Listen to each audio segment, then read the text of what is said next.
La chambre du conseil de Nexara Prime existait depuis 4000 ans. Son immense dôme de cristal chantait doucement quand la lumière le traversait. 12 000 sièges formaient des cercles parfaits autour d'une plateforme centrale, et aujourd'hui, chacun d'eux était occupé. 300 espèces observaient le procès. Certaines avaient des écailles brillantes, d'autres portaient des ailes repliées sur des corps de pierre vivantes. Quelques-unes n'étaient que des nuages d'énergie, maintenus par des champs magnétiques. Au centre se tenait un enfant humain. Il s'appelait Lior Chen. Il avait 12 ans. Il aimait les livres d'aventure, les glaces à la fraise et les blagues de son père. Rien de tout cela ne comptait ici. De lourdes chaînes entouraient ses poignets. Le métal était froid. La plateforme sous ses pieds semblait immense. Il avait peur, mais il restait droit. Au sommet de la salle, le haut arbitre Vosket observait. Son corps couvert de plaques grises ressemblait à une armure ancienne. Ses yeux noirs semblaient absorber la lumière. « L'enfant humain a été jugé coupable », déclara-t-il d'une voix qui résonna comme un tonnerre. « Il servira de paiement pour les offenses de son espèce. » Dans la galerie des espèces mineures, un homme tremblait. David Chen, père de Lior. « Il n'a rien fait », cria-t-il. « Il n'est qu'un enfant. » Des rires éclatèrent dans les rangs des puissants. Un ambassadeur massif se leva. « Votre peuple a protégé un criminel. Vous apprendrez que la désobéissance a un prix. » David tenta de s'avancer. Des gardes le retinrent, sans effort. Vosket pencha légèrement la tête. « Votre espèce est faible, sans flotte, sans influence, sans importance. Vous existez par notre tolérance. » Les acclamations remplirent la salle.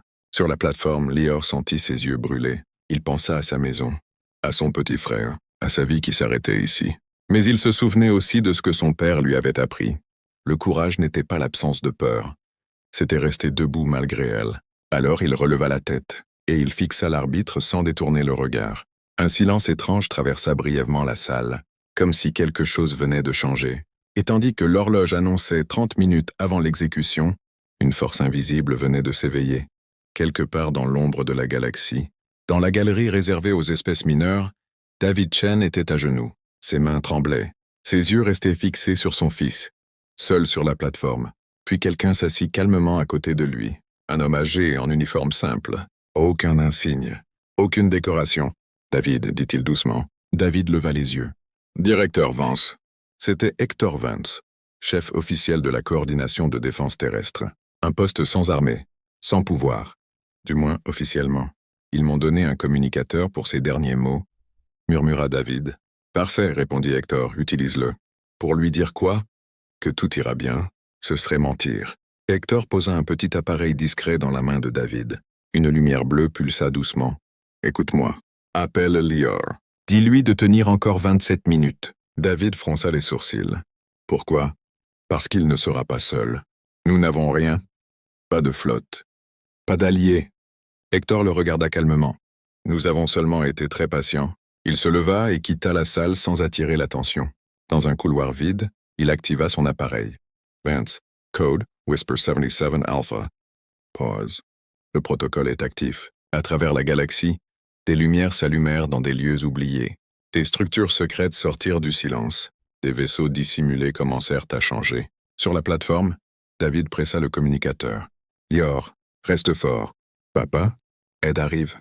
Vraie aide. » Lior inspira doucement. « D'accord. » « Je vais tenir. » Au même instant, au-dessus de Nexara Prime, l'espace vibra, et quelque chose apparut dans le ciel. Et tandis que la première ombre descendait des étoiles, un secret vieux de 87 ans s'apprêtait à être révélé. Le ciel au-dessus de Nexara Prime changea de couleur. Les capteurs hurlèrent des alertes que personne ne comprenait. Les écrans du conseil clignotèrent sous des données impossibles. Un vaisseau était apparu en orbite, immense, silencieux, noir comme un fragment de nuit. Puis un second, puis un troisième.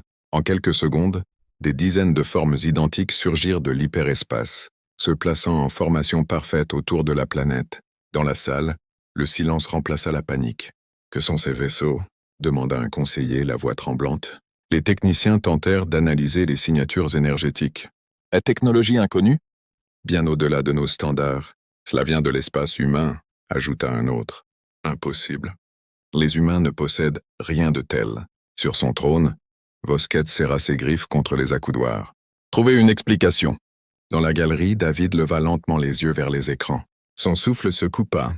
Les chaînes autour des poignets de Lior brillèrent sous la lumière des projecteurs. Il aussi avait vu les images. « Papa » murmura-t-il dans son communicateur. « Je suis là » répondit David. « Je te vois aussi. » Sur la plateforme, les gardes échangèrent des regards inquiets. Certains reculèrent d'un pas sans s'en rendre compte. Un ambassadeur puissant frappa violemment sa table. Ce n'est qu'une illusion, une ruse humaine. Mais les chiffres continuaient d'augmenter. 100 vaisseaux. 300. 500. Toutes les flottes militaires du système, signala un technicien la voix blanche, ne répondent plus. Un murmure parcourut la salle. Coupure totale des communications. Plus aucun contrôle. Pour la première fois depuis des siècles, le Conseil perdait le contrôle. Dans un couloir discret, Hector Vance observait un écran secondaire. « Maintenez la formation », dit-il calmement dans son communicateur. Objectif unique. Extraction de l'enfant. 0 tir si possible. Sur la plateforme, Lior sentit quelque chose changer. Ce n'était pas seulement dans le ciel. C'était dans l'air, dans l'attitude des gardes, dans la peur silencieuse qui envahissait ceux qui l'avaient condamné. Il inspira profondément. Il n'était plus seul. Au sommet de la salle, Vosket comprit enfin. Ce n'était pas une apparition. Ce n'était pas un mirage. C'était une révélation. Et alors que 12 000 vaisseaux encerclaient Nexara Prime, une seule question résonnait dans chaque esprit. Jusqu'où l'humanité était-elle prête à aller pour sauver un enfant? Dans la salle du conseil, l'air était devenu lourd. Plus personne ne parlait. Plus personne ne riait. Tous regardèrent les écrans. L'espace autour de Nexara Prime était désormais rempli. Des milliers de vaisseaux noirs, immobiles, parfaitement alignés. Aucun signal hostile. Aucune arme visible. Mais une présence. Écrasante, un conseiller brisa le silence. Il bloque toutes nos communications militaires. Un autre ajouta la voix tremblante. Nos flottes, partout dans la galaxie, sont neutralisées, sans combat, sans avertissement. Un frisson parcourut l'assemblée. Vosket se leva lentement. Pour la première fois depuis 8 siècles, son autorité semblait fragile. Activez le canal général, ordonna-t-il. Nous devons savoir qui parle au nom de ces vaisseaux. L'écran principal clignota, puis une image apparut. Un homme humain, âgé, calme, regard droit. Son uniforme était simple, sans insigne de pouvoir, sans décoration. Mais sa voix portait un poids impossible à ignorer. Ici Hector Vance, représentant de la défense de la Terre. Un murmure de confusion parcourut la salle. Défense? Les humains n'ont pas de défense. Pas officiellement, répondit Vance doucement. Il fixa la caméra. Vous avez condamné un enfant innocent. Vous avez utilisé la peur comme outil politique. Vous avez oublié ce que signifie la justice. Personne n'osa l'interrompre. Nous ne sommes pas venus pour conquérir. Nous ne sommes pas venus pour punir. Il marqua une pause. Nous sommes venus pour protéger l'un des nôtres. Sur la plateforme, Lior leva les yeux vers l'écran. Il sentit son cœur battre plus fort. Vance continua. Libérez l'enfant. Annulez la sentence. Reconnaissez votre erreur. Un ambassadeur puissant frappa sa table. Et si nous refusons? Le regard de Vance ne changea pas. Alors vous apprendrez enfin ce que signifie provoquer une espèce patiente. Un silence absolu suivit. Pas une menace, pas un cri, juste une vérité froide. Et dans ce silence, tout le conseil comprit. L'équilibre de la galaxie venait de basculer. Et tandis que les dirigeants hésitaient, une décision prise dans l'ombre allait déterminer si Nexara Prime serait sauvée ou réduite au souvenir. Sur la plateforme, les gardes ne savaient plus quoi faire. Leurs mains restaient immobiles. Leurs regards oscillaient entre l'enfant et les écrans. Lior sentit le changement avant même de le voir. Ce n'était pas une voix. Ce n'était pas un ordre. C'était une certitude. Un jeune garde Tornaki fit un pas vers lui. Son armure chitineuse tremblait légèrement. « Enfant humain », murmura-t-il. « Oui », répondit Lior, la voix basse mais stable. Le garde hésita. « J'ai un fils, dit-il doucement. »« Il a ton âge. » Silence. « Si quelqu'un faisait cela à mon enfant... » Il ne termina pas sa phrase. Lentement, il tendit la main vers les chaînes. Un mécanisme s'ouvrit. Le métal tomba au sol dans un bruit lourd. Lior resta figé un instant. « Pars, dit le garde. Maintenant. » Sans réfléchir, Lior se mit à courir. Il traversa la salle du conseil sous des milliers de regards. Personne ne tenta de l'arrêter. Les puissants restaient figés. Les gardes restaient immobiles. Dans la galerie, David le vit. « Lior !» L'enfant se jeta dans ses bras. David le serra contre lui, incapable de parler. Non loin, Hector Vance observait la scène, silencieux. Il activa calmement son communicateur. « Objectif sécurisé », dit-il simplement. « Préparez la phase suivante. » Dans l'espace, les vaisseaux humains changèrent subtilement de position. Toujours silencieux, toujours immobile, mais plus proche, comme un avertissement sans mots. Dans la salle, Vosquette comprit enfin. Le pouvoir qu'il croyait posséder venait de disparaître. Pas par la force, mais par la volonté. Et tandis que l'enfant retrouvait son père, une question hantait désormais tout le conseil. Qu'exigerait l'humanité en échange de sa clémence? Le conseil s'était réuni dans un silence tendu. Plus personne ne parlait de condamnation. Plus personne ne parlait de domination. Vosquette se tenait debout, immobile. Autour de lui, les représentants évitaient son regard. L'écran principal s'alluma de nouveau. Le visage d'Hector Vance apparut. L'enfant est en sécurité, dit-il calmement. Bien. Un conseiller osa poser la question que tous redoutaient. Que voulez-vous en échange? Vance inclina légèrement la tête. Rien. Un murmure parcourut la salle. Rien, répéta Vosquette. Aucun territoire, aucune ressource, aucun contrôle. Vance fixa la caméra. Seulement ceci. Reconnaissez publiquement votre erreur et promettez que plus jamais un enfant ne sera utilisé comme monnaie politique. Le conseil resta figé. Vosquette inspira lentement. Et si nous échouons à tenir cette promesse? Vance répondit sans colère. Alors nous reviendrons, pas comme une menace, comme un fait. Un silence lourd suivit. Dans la galerie, David serra Lior contre lui. L'enfant écoutait sans comprendre tout. Mais il comprenait l'essentiel. Il ne voulait pas dominer. Il voulait protéger. Et quelque part, très loin dans l'espace, les vaisseaux attendaient, pas comme des conquérants, mais comme des gardiens. Et tandis que le Conseil s'apprêtait à faire une déclaration historique, une nouvelle ère pour la galaxie commençait à naître. La déclaration fut diffusée dans toute la galaxie, sur des milliers de mondes. Les écrans s'allumèrent en même temps. Le visage du haut arbitre Vosquette apparut partout. Sa voix n'était plus celle d'un souverain, elle était celle d'un être brisé. Nous avons eu tort. Nous avons condamné un innocent. Nous avons oublié ce qu'est la justice. Un silence sacré suivit ces mots. Jamais auparavant un dirigeant du Conseil n'avait reconnu ses fautes. Jamais auparavant le pouvoir ne s'était incliné devant un enfant. Sur Terre, dans des maisons modestes, des familles humaines regardaient sans parler. Pas de cri de victoire, pas de célébration, seulement une émotion lourde et profonde. Dans une salle protégée, Lior observait l'écran. Son père était assis près de lui. Ils ont dit pardon, murmura l'enfant. Oui, répondit doucement David. Ça veut dire qu'ils ont changé? David hésita. Non, pas encore. Mais ça veut dire qu'ils peuvent changer. Lior baissa les yeux pensifs. Sur Nexara Prime, la tension ne disparaissait pas. Certains représentants refusaient d'accepter cette nouvelle réalité.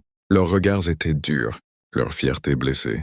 Un conseiller osa demander « Et si les humains finissent par nous dominer? Et s'ils deviennent ceux qu'ils prétendent combattre ?» Vosquette répondit sans détour. « Alors ce sera notre faute, parce que nous leur avons montré le pire de nous-mêmes. » Il regarda autour de lui. « Mais aujourd'hui, ils ont choisi la clémence. Et ce choix nous oblige. » Le Conseil adopta alors une loi historique. Aucun enfant, d'aucune espèce, ne pourrait plus jamais être jugé comme un outil politique. La première loi d'une nouvelle ère. Dans l'espace, les vaisseaux humains commencèrent à s'éloigner lentement. Pas en fuite, mais avec calme. Certains restaient en orbite, silencieux, observateurs, non comme une menace, mais comme un rappel. Et sur un monde lointain, un enfant alien leva les yeux vers le ciel sombre. « Qui sont les humains ?» demanda-t-il. Sa mère répondit après un long silence. Ce sont ceux qui avaient le pouvoir de détruire et qui ont choisi de protéger, et tandis que la galaxie apprenait à vivre sans peur, une dernière épreuve approchait. Une épreuve qui allait tester si ce nouvel équilibre pouvait vraiment survivre. Un mois passa, la galaxie n'avait pas sombré dans le chaos. Au contraire, quelque chose de nouveau était né. Sur Nexara Prime, l'ancienne salle du Conseil fut partiellement détruite. À sa place, on construisit un espace plus simple, plus ouvert. Aucun trône, aucune élévation. Toutes les espèces y siégeaient à égalité. Lior y entra pour la première fois accompagné de son père. Les regards se tournèrent vers lui, non plus avec mépris, non plus avec peur, mais avec respect. Vosquette se tenait au centre, sans garde, sans privilège. Quand Lior passa près de lui, l'ancien arbitre inclina lentement la tête. « Je ne peux pas effacer ce que j'ai fait, » dit-il. « Je sais, » répondit Lior calmement. « Mais vous pouvez choisir ce que vous ferez ensuite. » Vosquette resta silencieux. Puis il répondit simplement « J'apprends. » Ce mot changea tout. Dans les semaines suivantes, d'autres espèces suivirent l'exemple. Des prisonniers politiques furent libérés. Des lois injustes furent abolies. Des enfants jusque-là réduits au silence furent enfin écoutés. Et pendant tout ce temps, les vaisseaux humains restaient présents. pas au-dessus des capitales, pas comme des chaînes, mais aux frontières, là où naissent les menaces, là où l'ombre tente de revenir. Un soir, Lior observa les étoiles depuis la fenêtre de sa chambre. « Papa, ils vont rester pour toujours ?» David sourit doucement. « Peut-être, mais pas pour commander. Pour veiller. » Lior réfléchit. « Comme des gardiens ?» ?»« Oui, répondit David. « Des gardiens choisis, pas imposés. » L'enfant hocha la tête. Il comprenait maintenant. La force n'était pas dans les armes. Elle était dans le choix répété de ne pas devenir un monstre. Au loin, quelque part dans le vide, Hector Vance observait lui aussi les étoiles depuis la passerelle d'un vaisseau silencieux. Un officier s'approcha. « Tout est calme, monsieur. »« Oh, pour combien de temps ?» demanda l'officier. Hector regarda l'immensité devant lui. « Je l'ignore. Mais tant qu'il existera un seul enfant en danger, nous resterons prêts. » Les lumières du poste de commandement restèrent allumées. Les écrans restèrent actifs. La veille continua, pas par soif de pouvoir, Mais par devoir. car tant que l'humanité se souviendrait pourquoi elle avait choisi de protéger, la galaxie ne retomberait jamais totalement dans l'obscurité.